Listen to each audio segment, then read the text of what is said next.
Late Night City, Beyond the Dark. Well, ladies and gentlemen, Beyond the Dark, I've got Trinity Paranormal team. I've got Bernard and Ian with us. I haven't a clue what it's about, but of course I'm fascinated by it. And that's why we call it Beyond the Dark. Hello, Bernard. Hello, Ian. Hello. Hello, Peter. Welcome to the programme. Thank you. Welcome to the Tower. We don't have many guests in. We usually have them on the phone, but we decided to, have you in to find out what it's all about. Who's the best talker? Ian. Oh, thank you. But Ian's nervous. So am I. That'll be fine. I'll battle through. Right, tell us about Trinity Paranormal team. Where did it come from? Tell us a history about it. We've always had an interest in the paranormal. Mine stems back to an experience I had when I was 16. Basically, what it was, my father passed away then. And I don't know whether it was the emotions of the time, but I know I did see him. He did come back. Visited me, and from then on, I was 16 at the time. And what did you see? Tell me what you saw. I basically saw an outline of my father sitting on the end of my bed, and he just turned to me, smiled, and then dissipated. But it was like a reassurance I felt at the time, because I say obviously with the emotions that are running then, it was an experience, and I've always wanted to know more from that time. Did it not scare you? I wouldn't say I was scared. It was a shock, obviously, but the emotion that was there at the time, it was a pleasant feeling, because I didn't really have time to say goodbye to my father because it was a sudden illness. It was nice to have that little bit of closure. Did you put it to one side, or did it stay with you? It's always stayed with me. And I think that's where my interest is basically stemmed from. I've always wanted to experience that again, that Simple type of emotion. It was frightening but enjoyable, if you see what I mean, because of it. So what's your story? Well, it started off when I was high school. I was reading through Tom Slim books and listening to your radio show when he used to come on and talk about the stories, and just from there it's always been that fascination of what else is out there. So nothing's happened to you? You never... Not me, myself, no. It's just interest through stories from what people have told me, and just trying to find out if there's anything, because there's got to be something more than just us. There's got to be something after us. We can't just live and then vanish. But now it's interesting you say that. A blade of grass dies. Why can't we just die? Or do you believe, and I'm not being flippant, a blade of grass goes somewhere? Could do. We wouldn't know. I just want to find out for definite what happens to us, because we live on here for 50, 60, 70 years, and then you kind of hope that that's not just the be all and end all. And isn't the unknown scary? Oh, it frightens. I think that's what keeps the life out of me. interesting. It does frighten the life of me, but that's the thrill. That's the thrill of. It frightens me, but it's interesting. It's something that I've got no understanding of, and that's what I want to find out.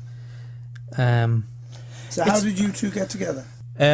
We met through work, through charity shops.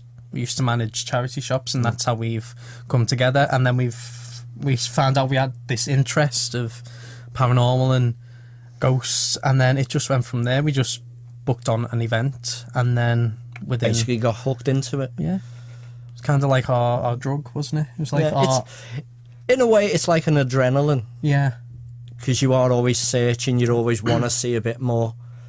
I mean, we're not one of them where everything is paranormal. 9 times out of 10, it can be explained, but it's that 1% that keeps you intrigued. That 1% that you can't explain. So where did the name come from? Trinity Paranormal team? You came up with that, didn't you? Yeah. Because there was originally supposed to be 3 of us, but one dropped out, and we liked the name anyway. It just... I think it has certain religious connotations as well, so that gets into the spiritual side. I mean, one thing with our team is that we have people with various beliefs, and we encourage that, because that's it. We're not stuck to one particular, this is the way it is. We like to take as much as we can on board. So where does religion come into your life, for instance?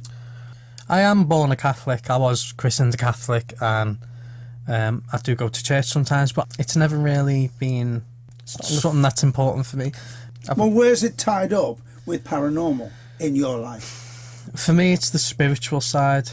Because I go to a spiritualist church, and it's a Christian spiritualist church. So where does religion fit into your life? In all honesty, it doesn't. I'm not particularly religious. I do believe in a higher power, but I couldn't say it's a particular God form.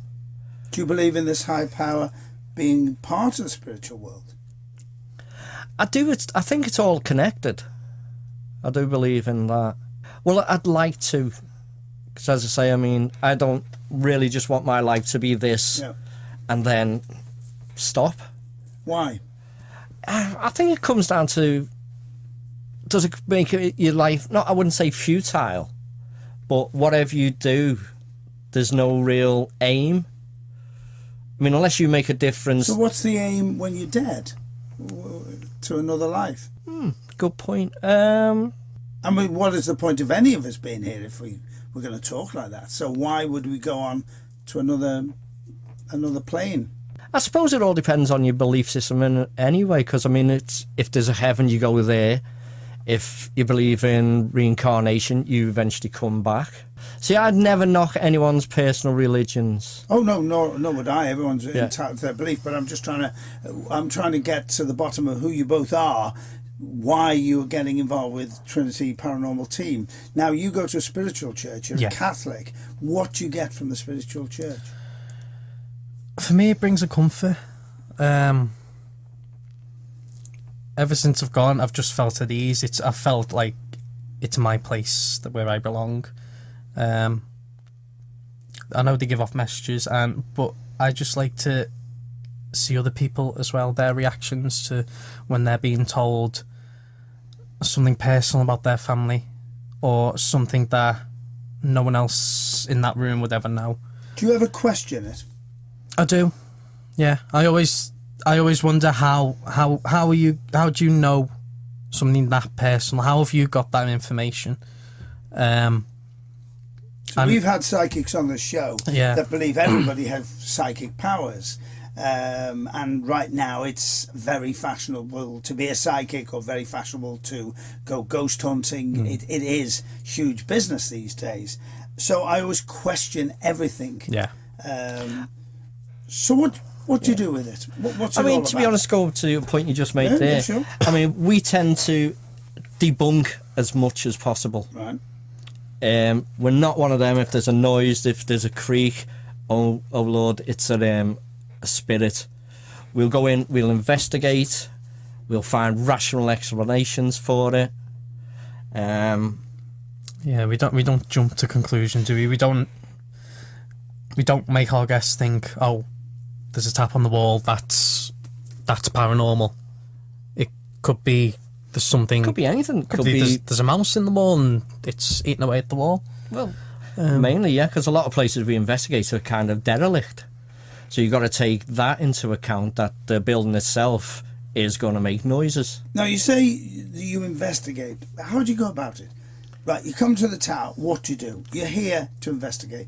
What we do, we set up a series of static cameras, night vision. Now, what is a static camera? It's basically a camera that stays in one position, pointing at a certain area. We'll put that in a corner, on a wall, away from anything physically being able to touch it or knock it or interfere. Sometimes, as you say, we will invite mediums to come along and participate in the investigation. We do spirit board investigations, or as people call it, Ouija board. Then we do a closing. We always offer protection for the individual who comes on the investigation. How can you offer protection?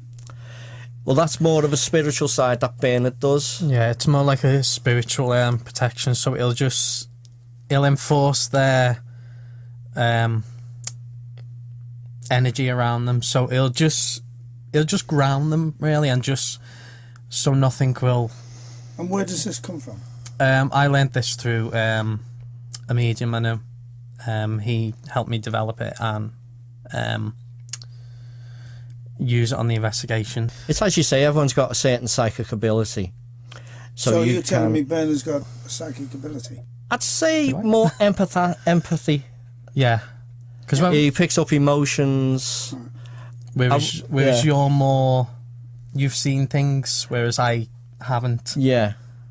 When we go on an investigation, I'll pick up on feelings and emotions of a person or the building or whatever's coming to me, and Ian will pick up more on hopefully the physical aspects of it. So getting back to this building, we've got the static cameras. You've protected the people that are there. What do we do? Just sit and watch? We'll split people up, and depending on the size of the building, we'll go up from one end to the other, so we don't interfere with each other's investigation. So if you make a noise, the other people won't think it's a spirit or something coming through. We do a walkabout to test areas. You've probably seen on the television the EMF meters, the electromagnetic field meters, which, if there's a spirit around, will make the EMF fluctuate. But we'll Why does that work? It's believed that a spirit, when they manifest, they produce an electronic field, and this particular item will register if there's anything in the area. But we'll go around and make sure that there's nothing in the area, like electric cables can interfere.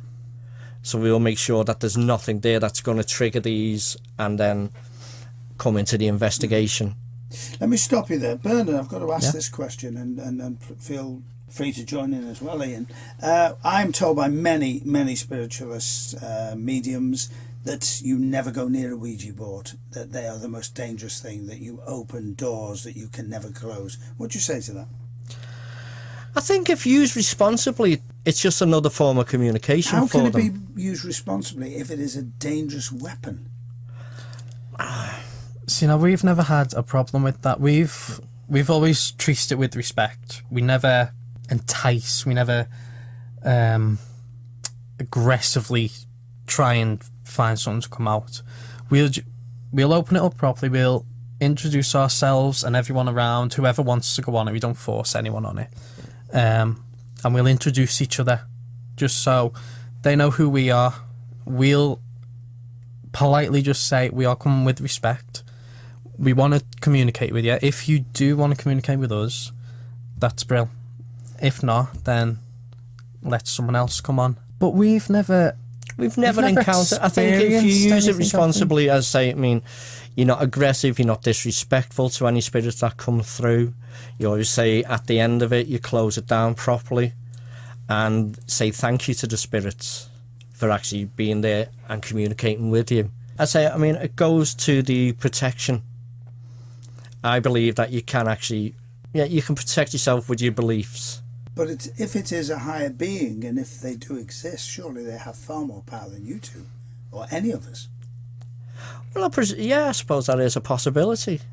But I mean, the spirit board, I suppose you could come then with any other form of communication device, like the spirit boxes where you shout out with them and get voices coming through. What is the spirit box?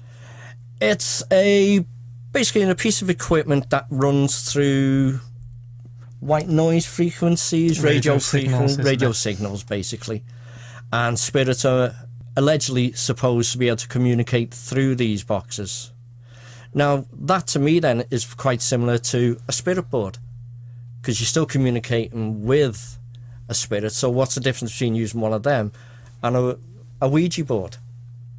I think if it's all done respectfully, we've never encountered any problems. Now, there's many people doing what you're doing, isn't there, these days? There is, yeah. Yeah, there's quite a lot. Do you get on with each other, or do you not bother with each other? We aim to work with them. We've experienced a few in the past who have been quite manipulative towards us. When we first started off, I think we believe in, like, we call it like a para-unity, where at the end of the day, we're all here to make an investigation, and being funny, being disrespectful to other groups, I just don't see the point. Yeah, because we're all in for the same goal. We all want to find something We all want to that find proof. that evidence, don't we? That's Yeah. something. I mean, lives we've on done from us. joint investigations with other companies, other groups. We have no problems whatsoever with that. I think, if anything, it should build up like a little community within ourselves. Yeah, because we are friendly with a group down in Wolverhampton. We always communicate with them. They've helped us. We've helped them. There's been a group in the Wirral we did a group event with last month, and from what we've experienced from them groups, we've had no trouble at all. But there have been others who... We do know that there has been a lot of, how can you put it, backstabbing and such within groups, which it's a shame. Yeah, which we want to just stay away from. Yeah, we don't Do participate at all people with that. in general welcome you when you want to go into their buildings? Oh yeah, because I mean, we find a lot of people, especially if they've had things going on with there, they want to find out, they want an explanation. But I say, I mean, we find with ghost hunting that there's times it can be the most frustrating thing in the world, because you will be sitting there for hours with very little activity. It can be cold, it can be quite lonely, and you need a lot of patience. Yeah, and we've experienced sometimes when people come onto our events and they've watched the TV programmes and they think that within every split second something's going to happen, and it's not. Sometimes it is. We've got to sit there and we've got to be patient. Well, the TV programmes are edited anyway. Yeah, exactly. So cut all the blank bits out. Exactly. How long have you both been doing it? Just 2 over years. 2 years, isn't Yeah. it? What was our first event? I think it was Nugent Park. So, Ian, I've got to ask, in the 2 years, what have you experienced that you can't explain? I've seen personally shadows that I can't explain what's caused them or why they've appeared. I've caught various voices on an EVP, electronic voice phenomena, which is a small recording device. When I know personally there's been no one around, nothing can interfere it, and I've had responses back through this. I think what a lot of people, you've got all this high-tech equipment now, but I personally think the best piece of equipment you've got is yourself. You know, when you walk into a place, you'll get that uneasiness or you'll get that feeling heaviness. If you trust in your own feelings rather than an electronic device. Let me stop you there, because you just made a comment that I've heard before, so I'll ask what the explanation is. Heaviness, what do you mean by that? It's like when you walk into a place and you feel, it can be felt as a tightness on the chest, your breathing's affected. It's a feeling of you're not alone in a way. There is something there, something's not quite right. Bernard, what have you discovered in the 2 years? There was one night where I've been pulled by the belt of my pants. Were people there with you when that happened? People were all in view of who was in that group, and I knew everyone was there in front of me, because did people see you actually being pulled? Yeah, because you were in the other side of the room. I was in the other and you were side. watching. There was a couple of fellow investigators by you. Well, not close enough to actually physically touch, but within a vicinity to catch what went on. Yes, that really quite scared me, that, actually. Because when you can see everyone and you know, like Ian was on the side of me, knowing that he could see everyone and that nothing physical touched me, but I could feel being pulled back. It does unnerve you a little bit, doesn't it? As much as you do these investigations, when certain things happen, it does kind of take Scare your you, doesn't breath. Yeah. To finish off, and I'll ask each of you, Ian, I'll start with you. What do you want people to take from this interview we've just done? To be open-minded. There's a lot of things out there that we're investigating, and just be a bit more open to what other experiences are there. There's been countless stories and people investigating this, so there's got to be something. Really does have to be something out there. Bernard? I'm going to say the same as Ian. I want people to be open-minded to what we're doing and what we're looking for. Sorry to interrupt. And also question things. Don't take everything for granted. If something does happen, why did that happen? What was around at the time? And think more into it. Try and find the answers. Yeah, because we feel if you don't come to us with questions at the end of the night, then we've not gave you the experience that you've been looking for, or you've not enjoyed it as much. We want you to question things that have happened, question why. Basically walk away going, what was that? Yeah. Just... What do you say to people who've been with you all night, sat there, freezing cold, nothing happens? Unfortunately, the one thing we can't guarantee is anything. Yeah, we don't...